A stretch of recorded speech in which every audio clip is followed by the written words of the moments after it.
people should fucking stop complaining. Right. People should figure out who the fuck they are. Good call. People should not listen to America propaganda of fixing the shit they suck at. They should be tripling down at what they're good at. They should be competent in certain areas, but you're not gonna become Beyonce, or like your bone structure is a certain way. Like, you're not gonna solve everything. Your IQ can get a little bit better, but don't worry about the incremental. Figure out what you fucking puts you on fire and you're halfway decent at. If you're lucky enough right now to be listening and you're good at what you like, become tunnel fucking vision. Because there's way too many voices telling you what and how. And here's the other thing, and this is the big one, John, because you have a humongous audience. The biggest thing that I've seen dividends from: have the conversation with the person that's holding you back. The reason most people who are listening right now are not doing that thing is they're worried about the opinion of somebody, usually their mother, usually their father. And the reality is that your spouse may be the person holding you back, and you have to have that conversation. Cut them off. We have to get to a place where you're doing you, because the number one thing that scares the fuck out of me is regret. And you're gonna sit there at 72 and you're gonna say, I wish, I wish, I wish. And whether that's money or spend more time with your family, there's a million ways to do this. Our whole lives are guided moment to moment by the state we're in. Learning how to change your state, not bullshit, not fake, but to go from pissed off, frustrated, freaked out to back in your center, or creative, or determined, or something that's going to move you forward. It's going to create a better quality of life for you and others. That's a critical skill set. So moment to moment, our life's controlled by our states. Yep. If you're in an angry state, you're going to respond differently than if you're feeling playful. But what controls those states long term is your model of the world. Everyone has different goals and dreams and desires. But as I traveled around the world to 100 countries, I started going, holy shit, I'm seeing the same problems.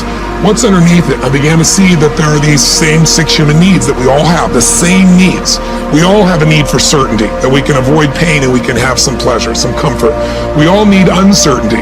We need variety, or we feel dead inside. If you're totally certain, you're bored. If you have total variety, you're like freak out. And it's not a balance. It's learning which of these you need more as a person. Everyone's developed a different set of values in that area. The need for significance, to feel unique, special, important, the need to feel loved, the need to grow, and the need to contribute. Some people value certainty at the top of their list. That's their center of their target. I don't want to do anything unless I know it's going to work. I don't want to do anything unless it's the same. If you change anything, they freak out. If you're driven by love first, you want certainty too, but love is higher, you're going to behave very differently than if you're driven by significance. I have to be the one. The two that most people have, 90% of the planet, if you said, of all these needs, which one do you really focus on most day to day? Everybody wants love, but what do you focus on? Most people focus on being significant. We live in a Facebook world where people fake their life, put new filters, make it look different than it really is, tell stories that, are totally full of it to make themselves look good. Because we live in this kind of false world where significance is more important than love. Right. And it separates us. Whenever you look at somebody that's been successful, do not allow yourself to make them extraordinary at your expense. You're capable of whatever it is that they're capable of. But it comes down to the mental constructs that you're going to have to build and leverage in your own mind in order to do something great. So I switched my self-esteem from being right and being smart to being the learner who was always willing to admit that he was wrong, identify the right answer, give credit to the person who thought of it, and put more energy behind it than anyone else. And that became my driver. People getting ready to go to jobs that they don't like, jobs that are making them sick. What is it that you could love doing 7 days a week that'll bring a smile to your face? You've got to start saying yes to your life. You've got to start saying yes to your dreams, yes to your unfolding future, yes to your potential. Every year I used to say, this is my year. But ladies and gentlemen, one good year won't be enough for me. How many of you can use a good decade? Raise your hands, please. Fantastic. All right, now, here's what I want to do. I want to share with you how you can begin to make this your decade. How many of you know within yourself, if you ask yourself the question, have I done all that I'm capable of doing or being and living up to my potential? How many of you have to really answer, no, I have not done all that I can do? Raise your hands, please. Okay, very good. Now, here's what we know.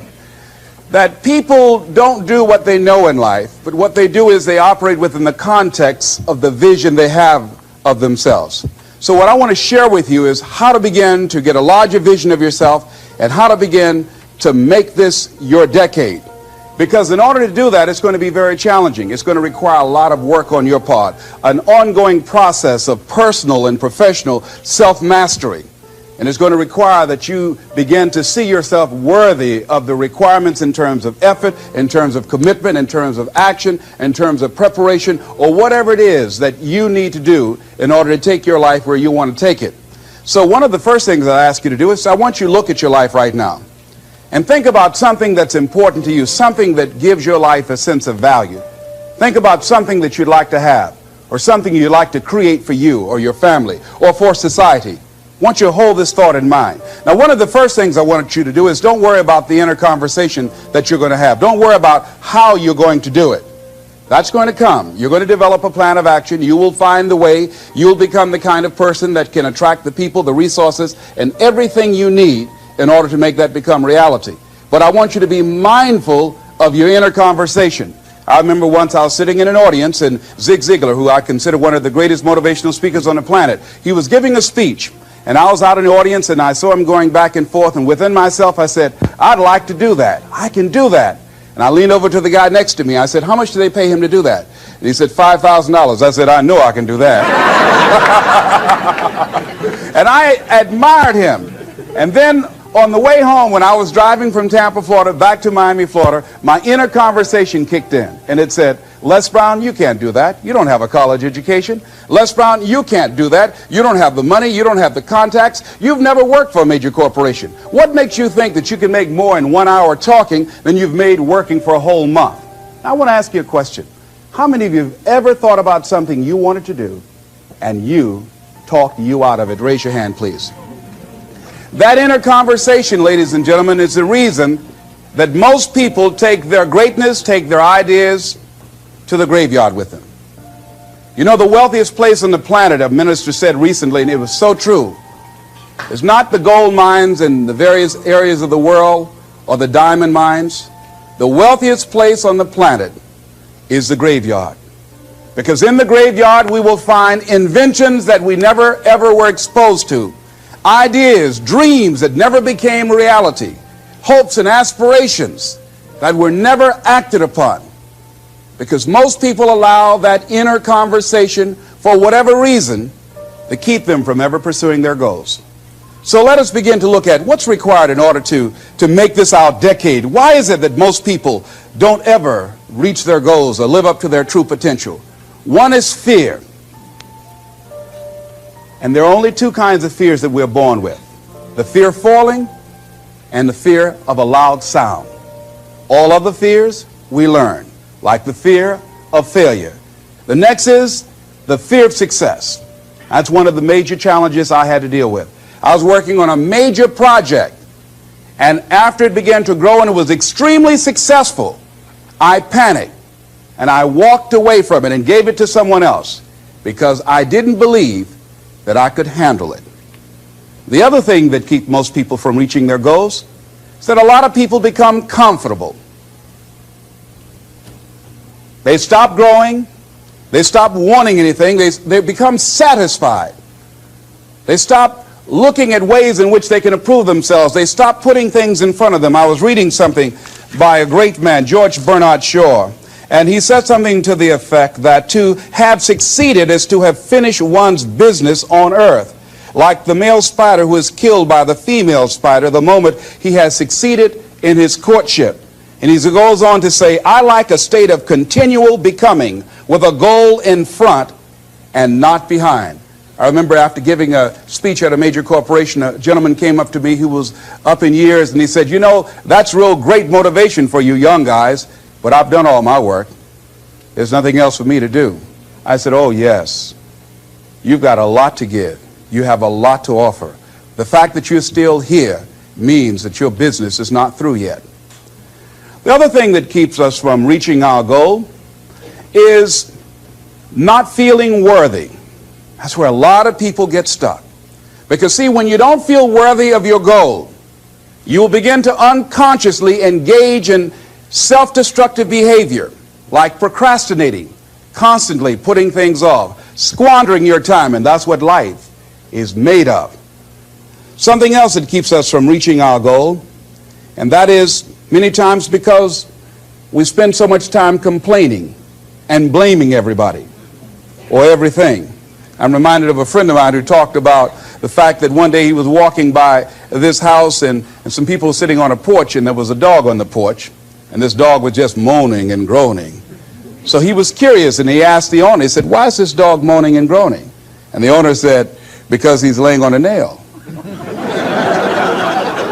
He said, "Well, why doesn't he get off?"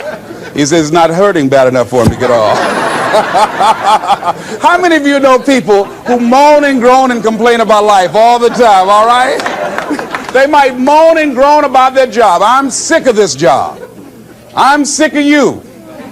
And they just moan and groan and complain all the time and never do anything about it. They haven't got to the point where they're sick and tired of being sick and tired. They just have enough energy to complain about it, and they consider that, in fact, they believe that that's equivalent to doing something about it, just complaining. No, that can't get you where you want to go. That cannot create your reality for you. The other thing that keeps most people from realizing their true greatness and their true potential, circumstances, their environment. There are many people who believe because of where they're born, because of the area where they are in life and where they find themselves, that's all they know. Given my circumstances, ladies and gentlemen, I shouldn't be doing what I'm doing right now. See, I know something about you, even not knowing you, that you've got greatness within you. You have the ability to do things that you can't even begin to imagine. You have talents and skills in you that you haven't even begun to reach for yet. No one could have convinced me, given my circumstances, given my background, that I would be doing what I'm doing right now. I was born in Liberty City on a floor on 62nd Street, my twin brother and me. When we were 6 weeks of age, we were adopted. When I was in 5th grade, I was identified as EMR, labeled educable mentally retarded, and put back from the 5th grade into the 4th grade and stayed in that category until I got out of high school. I have no college training, but here's what happened. I had an intervention in my life. A man who saw something in me at a time that I did not see something in myself. I never forget being in his class one day waiting on a friend of mine who was there to rehearse for a play. He did not show up, and he asked me to go up to the board and write something on the board. And I said, "I can't do that, sir." He said, "Why not?" I said, I'm in a special education class." He said, "What do you mean?" I said, "Go up to the board and write what I'm about to tell you." I said, "I can't do that, sir." "Why not?" "I'm educable mentally retarded." And he came from behind his desk. He said, "Don't ever say that again. Someone's opinion of you does not have to become your reality." And that changed my life. It was Oliver Wendell Holmes who said that once a person's mind is expanded with an idea or a concept, it can never be satisfied to going back to where it was. So some of you are going to experience a breakthrough. Some of you are going to go back and look at your dreams and brush them off. Some of you are going to begin to look at yourself and say, "Hey, look here. I know I have not done all that I can do. Whatever goal that you have in mind, I want that to be a goal that will challenge you, something that will make you stretch." It was Osborne who said, "Unless you attempt to do something beyond that which you've already mastered, you will never grow." What is it that you looked at some point in time and you decided that you couldn't do it, that you talked yourself out of it? Whatever it is, bring it back out there. How you're going to do it, that will come to you in due time. So you don't get in life what you want, ladies and gentlemen. You get in life what you are, not what you want. And see, the good news is that we can always become more by working to develop ourselves. So the first process of making this your decade, you've got to begin to take a look at your life and look at where are you right now? What are your strengths? What are your weaknesses? What gives your life a sense of fulfillment, a sense of joy? What does a full, rich life means to you? What is it that you could love doing 7 days a week that'll bring a smile to your face? Think about that. In all the areas of your life, your professional life, your personal life, your family life, your spiritual life, what is it that you'd like to have? Once you begin to determine that, that takes you to the next step. And that is, once you decide what it is that you want, now you've got to decide that you deserve that. Repeat after me, please. I deserve the best that life has to offer. I deserve to find my purpose in life. Shake somebody's hand on your right and left and say, find your purpose.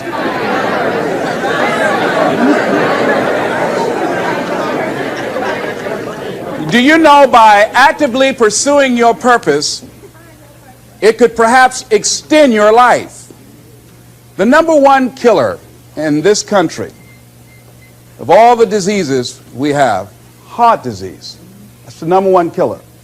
And if you ask most people, when is it that the majority of people have their first major heart attack?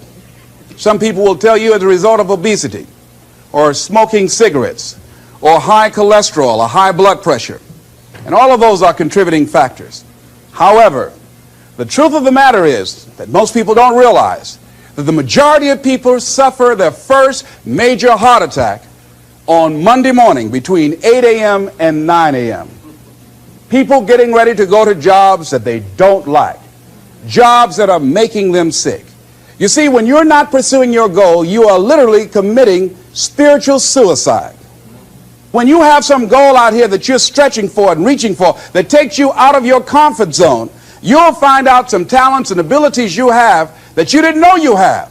I started speaking just to elementary school kids because I knew they didn't know what I was talking about. And they gave me all kind of standing ovation. We like you, yeah. Then I graduated up to junior high school and then to senior high school and then to various community groups and church groups and civic associations and then to colleges and to businesses. Now I'm traveling across the country and then traveling nationally and internationally. But I never would have discovered what I'm able to do right now if I wasn't willing to take a chance. And you've got to be willing to do that. You've got to believe in yourself. I was doing work for a major corporation and they were having a major downsizing. Just another terminology for major firings. And so the people that were working there, they approached them and said, listen, you are eligible for early retirement. We will give you a buyout package of $300,000 if you take it within this time frame. However, after this time frame, when we have the downsizing, you might be among the people cut and you will lose all of the benefits that we're talking about right now, and the most you can get is 2 weeks severance pay. Ladies and gentlemen, only 50% of the people that were eligible took this. Let me tell you something. If I'd been there, I'd have gone to ask for your check.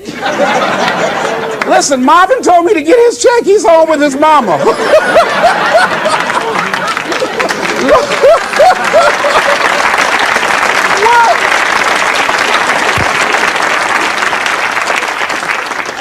I would have taken that money so quick and had other people checks. They said, Les got your check.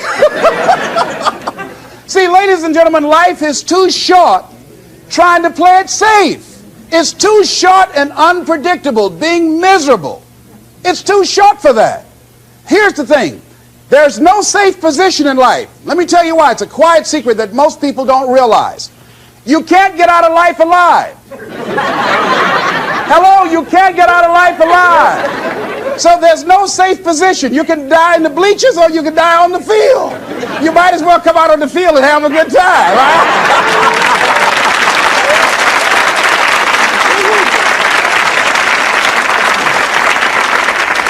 So if you want to make this your decade, you've got to decide to be bold. So you got to be bold in life. You got to take life on. I remember I was at a major corporation. I had to give a presentation, and there were two guys sitting across from me, and the guy said to the other fellow, looking at the last two finalists, and that involved my firm and their firm, said, listen, looking at the credentials, this guy doesn't have any credentials. We have an advantage here. We've got 2 PhDs between us. I got up and I went in the bathroom and started talking to myself. I said, Les Brown, what do you care about their 2 PhDs? You have 6 children. And a mama to take care of. And I went in that meeting, and first of all, I went there walking bold, looking good, feeling good, and smelling good, all right?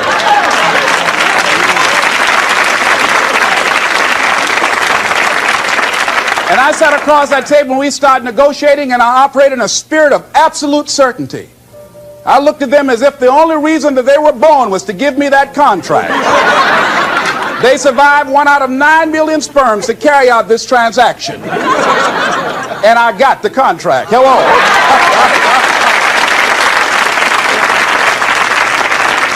So you've got to decide to be bold. Most people go through life trying to creep. No, no, no. Trying to be casual about it. No, no, no. You go through life being casual, you'll end up a casualty. No.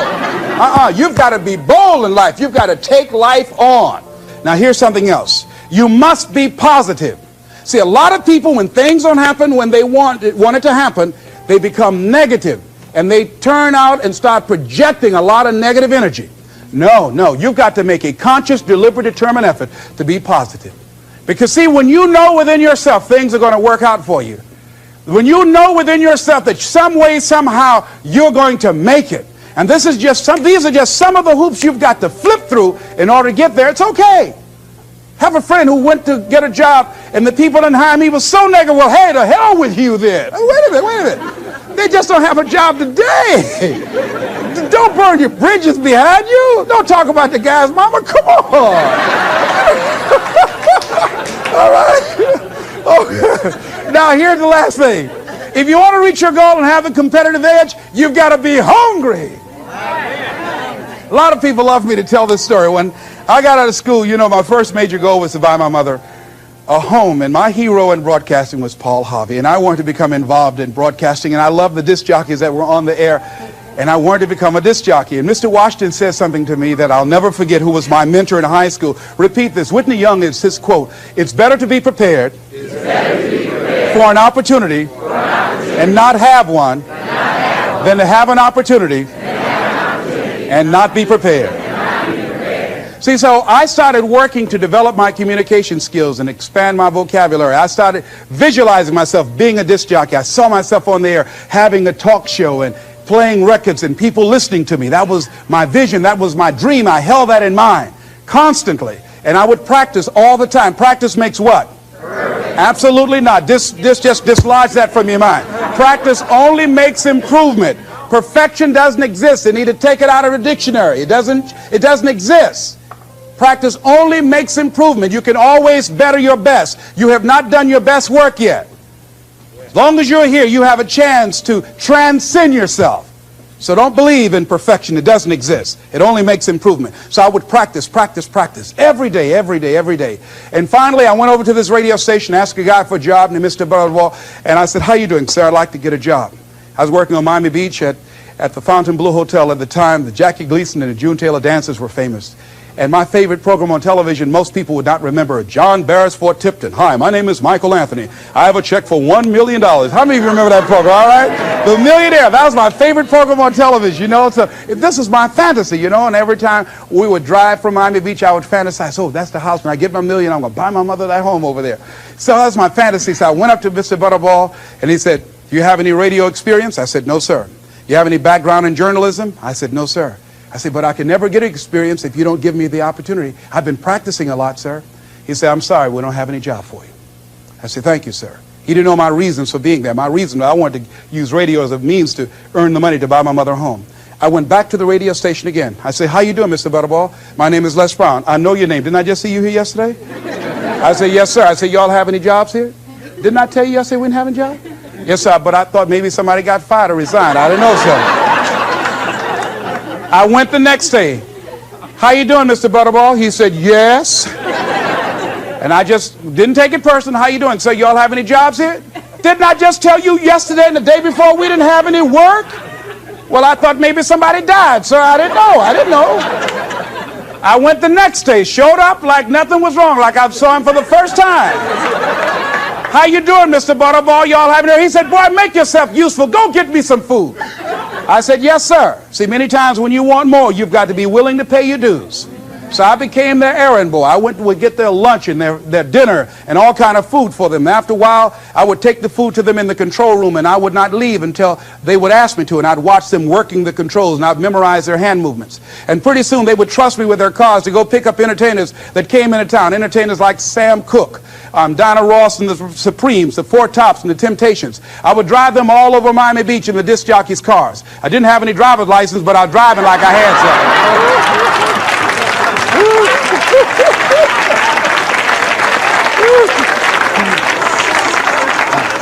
Finally, one day I was at the radio station, and a guy by the name of Rock was drinking while he was on the air. It was a Saturday afternoon. I was the only one there. None of the other jocks were available. And I was looking at him through the control room window, saying, drink, rock, drink. Drink, rock. I'd have gone to get him some more if he'd asked me to. Drink, rock. Pretty soon the phone rang. It was the general manager. I said, hello? He said, Les, this is Mr. Klein. I said, I know. He said, Rock can't finish his program. I said, I know. He said, would you call one of the other DJs to come in? I said, yes, sir. I hung the phone up. I said, now he must think I'm crazy. I called my mom and my girlfriend Cassandra. I said, y'all come out on the front porch and turn up the radio. I'm about to come on the air.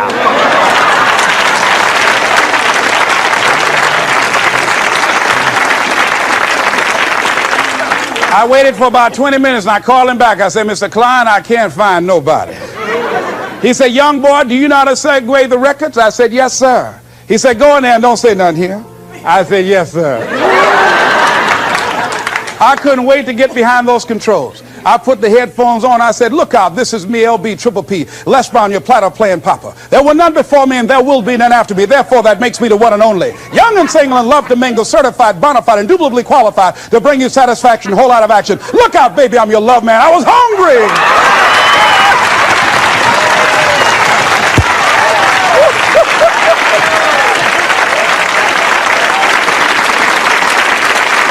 You feel better when you are able to have charge of your destiny, doesn't it? Gives you a good feel. You gives you choices.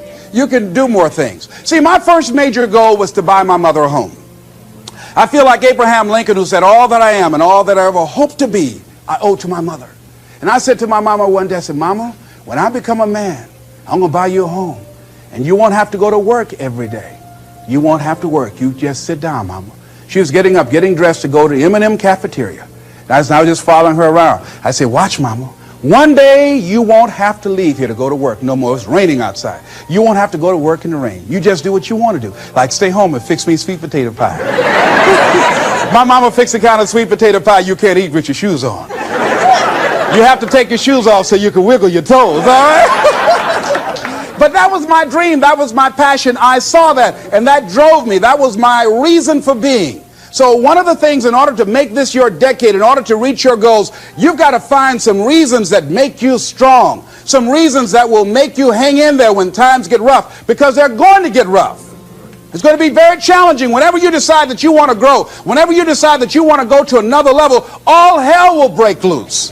Everything that will happen, that can happen, will happen, and at the worst possible moment. They call it Murphy's Law. See, whenever you decide that you want to go to another vibration, it's like when you get into an airplane. The first thing they tell you to do is do what? Fasten your seatbelt. Because you're going to experience some turbulence when you're going up. And some of you are already experiencing that turbulence. Don't be frightened by that. See, whenever you decide you want to go to another level, you've got to fasten your psychological, your mental, and your spiritual seatbelt. Because it's going to be a while before you experience a comfortable altitude. You're going to get there. It's there. But you've got to go through this phase here. This is how you grow. This is how you develop. See, life is like a roller coaster. Sometimes you're up, sometimes you're down. Sometimes things go well, and sometimes they don't go well. But in the down moments, that's when you discover who you are. During the down moments, see, in this prosperous time, you put it in your pocket. In the lean times, you put it in your heart. And that's when you discover who you are.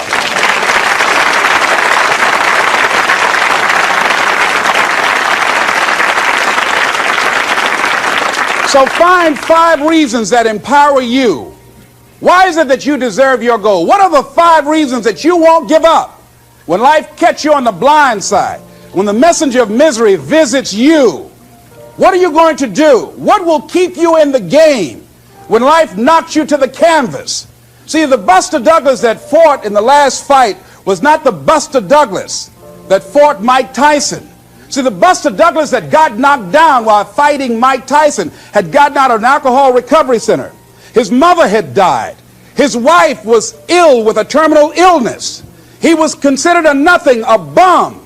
So when he got knocked down, Buster Douglas had a reason to get back up, because he said, I'm dedicating this fight to the memory of my mama. But when he fought the last fight that he had, and he got knocked down, and he had a guaranteed $24 million in his pocket, whether he got up or not. He just said, hurry up and count me out.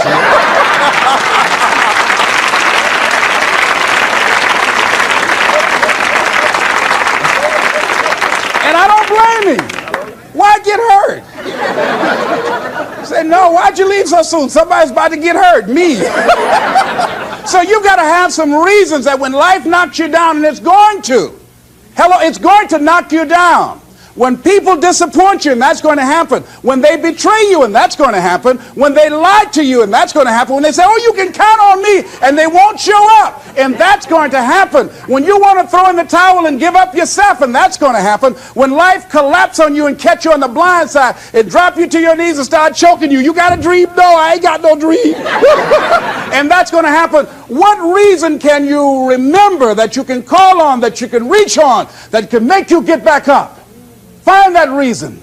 Because when life had knocked me down, I said, life, I'm doing this because I want to make my mama proud of me. I'm doing this because I want my children to have a better life than what I have. I'm doing this because all my life I've been told I'd be a loser, that I wouldn't make it. All my life I heard people say, maybe take them back to the welfare department. I'm doing this to make them alive. I believe, like Frank Sinatra, he said, the best revenge in life is massive success. I'm doing this so I can become massively successful. And with that kind of courage, with that kind of affirmation and reason to empower me, I got a saying that when life knocks you down, try and land on your back, because if you can look up, you can get up. All right?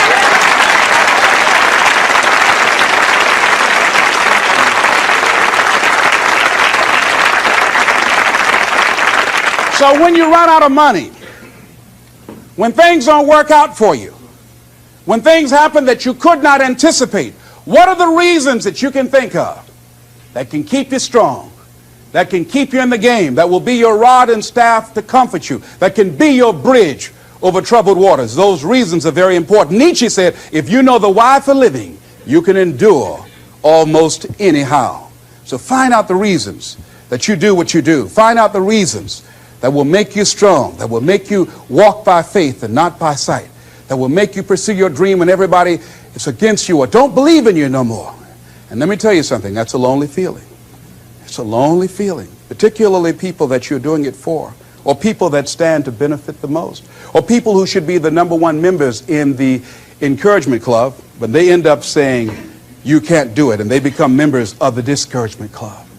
Oh, it hurts very badly. I know what that's like.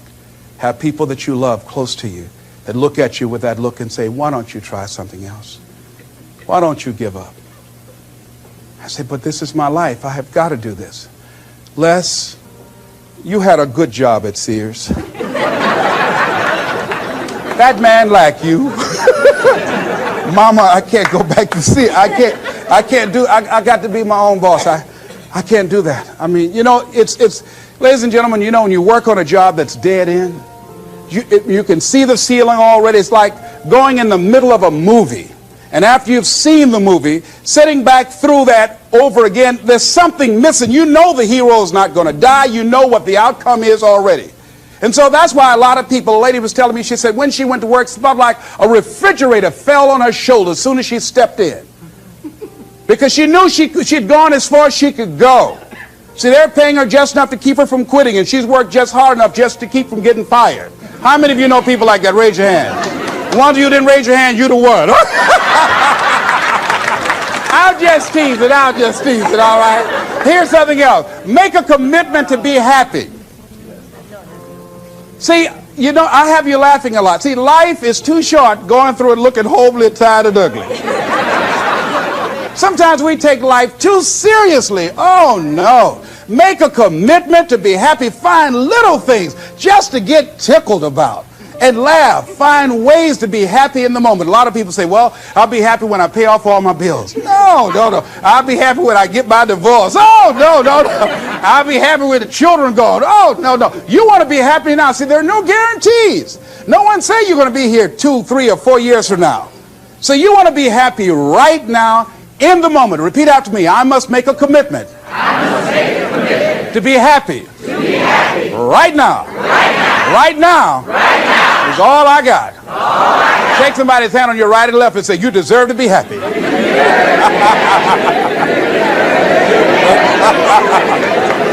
Make a commitment to be happy. because life now has new meaning for you. Just enjoying the sunset, or just looking at life, or looking at nature, going for a walk. It's the little things in life that counts. Here's something else that you want to begin to do in order to make this your decade. You want to begin to get all the toxic people out of your life. Hello? Energy drainers, get them out of your life. See, ladies and gentlemen, it takes a lot of energy to reach your goal. It takes a lot of emotional, mental, and spiritual energy to reach your goal. And you can run faster with 100 who want to go than with one around your neck. So there are two kinds of relationships. Sid Simon talks about this. Nourishing relationships and toxic relationships. Nourishing relationships are the relationships that inspire you. They motivate you. They bring the best out of you. Toxic relationships are relationships with people that always criticize you. All they can do is find fault. All they can do is just exploit your weaknesses. All they can do is remind you of the mistakes that you've made in the past. These people are bad for your health. Toxic people can run your blood pressure up. One apple can spoil a whole barrel. One negative energy drainer can spoil your whole life. I know people whose lives have been ruined because somebody wasn't good for them. See, there are some people that aren't good for you. Hello? They aren't good for you. You've got to get them out of your life. See, a lot of people put up with a lot of foolishness because they don't want to die by themselves. Here's what I believe. I believe in a one-to-a-box theory.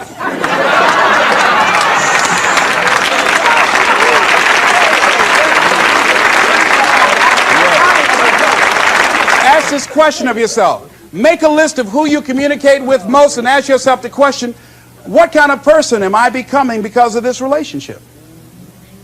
Is it helping me to grow mentally and emotionally and spiritually? Am I becoming a better person because of this relationship?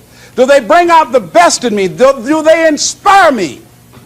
Do they encourage me to develop my greatness? Do they make me stretch? So you got to look at the people in your life and find out what kind of person are you becoming because of that relationship. My mother used to say, birds of a feather flock together. You run around with losers, you will end up a loser. Unconsciously. Unconsciously, you will pick up their ways, you'll pick up their habits, you'll pick up, most importantly, their attitude about life. If you're around cynical, negative people all the time, you will become cynical and negative. So you got to watch yourself. Many of us are living out the lives of other people, living out their conclusions, living out of their consciousness. The other thing is that you begin to looking at your life and looking at what it is that you want to achieve. Another crucial thing that you must do is align yourself with powerful people. Align yourself with people that can encourage you, people that can empower you, people that you can learn from, people that you can grow from. That's very important. See, if you have people around you that can contribute to your growth. When I wanted to become a speaker, I joined the National Speakers Association.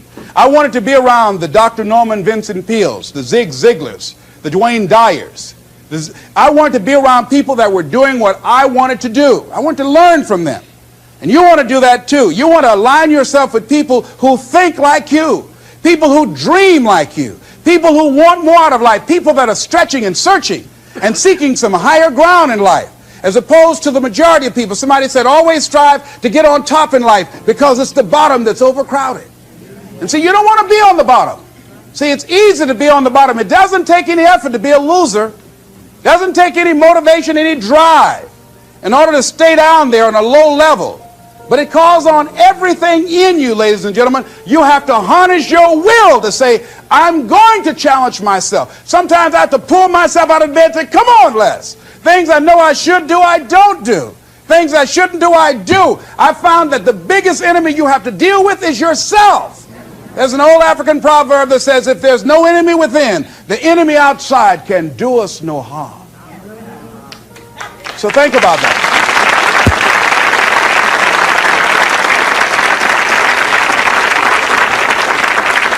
So as you begin to look toward making this your decade, as you begin to look toward making your life different, as you begin to look at yourself, you've got to redefine yourself. Who are you right now? And who must you become in order to create what you want? What has to change about you? What is it that you're doing right now that would be a liability for you? As you begin to look toward the future and take inventory of yourself, what is it about you right now that you've got to leave this behind because this no longer fits? Looking at where you want to go and the kind of person that you must become, the kind of standards that you have for you. What is it that you must do differently? Repeat out to me, please. If you want to keep on getting what you're getting, keep on doing what you're doing. See, that doesn't take an Einstein for that one. All right? It makes sense unless you change your pattern, unless you change the way you're thinking, unless you change your behavior, you're going to continue to produce the results in your life. See, all of us are winners, but some of us are producing results that we don't want. And so all you have to do is look at your game plan, look at your strategy. How is it that you have been being? What is it that you've been doing to produce this? See, you're the director, you're the producer, you're writing the script, you're the star of your life. And as you begin to look at your life, you can decide whether or not it's a smash or whether or not it's a flop. That's in your hands. Look at your life, look at where you want to go. Don't worry about your circumstances. Don't worry about your age. I have a friend who's up in age, over 70, and she wanted to build a multi-million-dollar complex. The name is Dr. Johnny Coleman. Lenders and bankers say, you can't do that, you're too old. She ignored them. That building now stands, ladies and gentlemen, a multi-million-dollar structure. But there are a lot of people who would have listened to that. There are a lot of people that would not have even gotten to that point. They would have talked themselves out of even going down to the bank to ask for it, because they've already said no to themselves. See, it's time now. If you want to make this your decade, you've got to start saying yes to your life. You've got to start saying yes to your dreams, yes to your unfolding future, yes to your potential, as opposed to saying no. See, 87% of our self-talk is negative. So you've got to make a conscious, deliberate, determined effort to say yes to your dreams. Why not? Why not me? Don't spend time like most people going through life complaining. Don't try and get on talk shows and tell everybody how life has done you wrong. Here's what's happening in the audience. 80% don't care, and 50% glad it's you.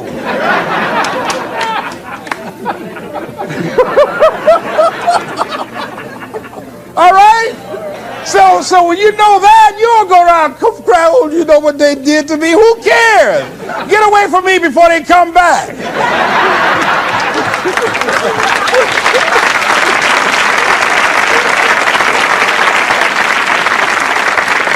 I had a friend of mine that said something that's very important. He said, hey, it doesn't matter what happens to you. The only thing matters, what are you going to do about it? That's all that matters. Okay, life knocked you down. What are you going to do about it? How long are you going to sit there and say, you know what they did to me? How long? Who wants to hear that racket? Use that energy to get up from there and move on and get on with your life. You got to learn to let the past go so you can grow. Many people never act on their dreams because they allow their past experiences to determine what their possibilities are. Whatever you've done in the past, that's not a reflection of your possibilities. That's just a reflection of your consciousness. That's just a reflection of your development and your growth. The future is unfolding for you right now. The future is unlimited for you right now. No one knows where you can go. No one knows what you're capable of or what's possible for you. You don't even know that. I had no idea, ladies and gentlemen. No one could have convinced me that I was able to do this. I never forget, I was speaking in Detroit, and a high school friend of mine saw me afterwards, and he was backstage. He said, I can't believe it's the same person. And I thought for a moment, and I said, it's not. The person you know, he's gone. He doesn't live here anymore. We have the power to change our personal history, changing the direction of our lives, changing our thoughts, changing where we want to go, exploring new horizons. So as you begin to look at this decade and affirming that this is your decade, as you set goals that will make you stretch, that will bring out the best in you, as you begin to remove the negative, toxic people from your life, as you decide to take some chances in life, and that's one of the things that's very important. Viscard said, if you're not willing to risk, you cannot grow. And if you cannot grow, you cannot become your best. And if you cannot become your best, you cannot be happy. And if you can't be happy, then what else is there? I'll never forget when I reach my first major goal of buying my mother that home. I never forget what it was like, and you're going to have this experience when you reach some major goal. When I drove up to the house and I got out and I gave Mama the key, and I said, Mama, this is for you. I'll never forget the look on her face. She said, oh my God, no one could have convinced me when I adopted y'all that this would happen. She said, oh, thank you. She said, and you caused me so many damn problems.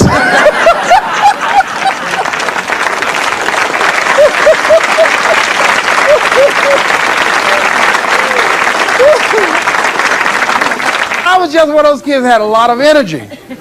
But no one knew what I was going to become. It was a great philosopher, Goethe. He says, look at a man the way that he is, he only becomes worse.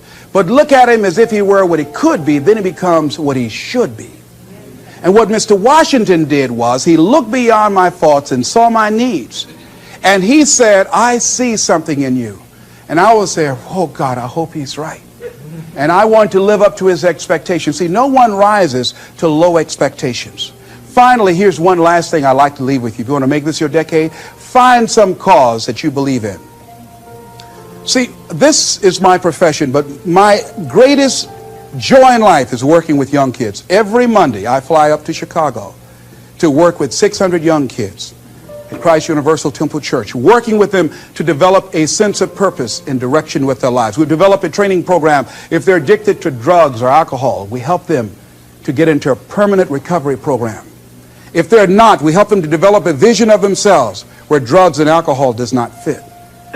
I love it when I go into the Cook County Jail and see the look on these young men's faces, the anger and the self-hatred. And then when we leave there, see the difference in them as we begin to touch a spark in them as Mr. Washington touched in me. And you cannot put a dollar price on that. That's my reason for being. What is it that you would like to give the planet? What is it that you'd like to leave here? See, someone paid a price for us to be here. I believe that we live in the greatest country in the world that gives us an opportunity to make a difference in life. We are blessed to have been dropped off on this part of the planet. A friend of mine was in Manila and saw a bumper sticker that said, Yankee, go home and take me with you. So as you begin to look at your life, decide, what kind of legacy do I want to leave? What kind of statement do you want to make with your life? What 3 things you want said when you die? What contribution do you want to make? I don't know what you want to do. I don't know what you want to achieve with your life. Here's what I know about you, and about you, and about you, and about you. That you have greatness within you. That you have things and gifts and talents that you've been bestowed with. That as you work consciously, making a conscious, deliberate, determined effort to cultivate and bring them out and develop a sense of purpose in knowing that your life can make a difference and decide to make and leave a legacy with your life. I say to you that the planet will never be the same again because you showed up. As you begin to look toward the future and affirm that this is your decade, this is what I like to leave with you that I'm known by. It's become my motto. And it says simply this: what do you want to do? My goal is to be the best son that I can be to my mother. My goal is to be the best father that I can be to my children. And my goal is to create a drug-free America, be the best motivator that I can be.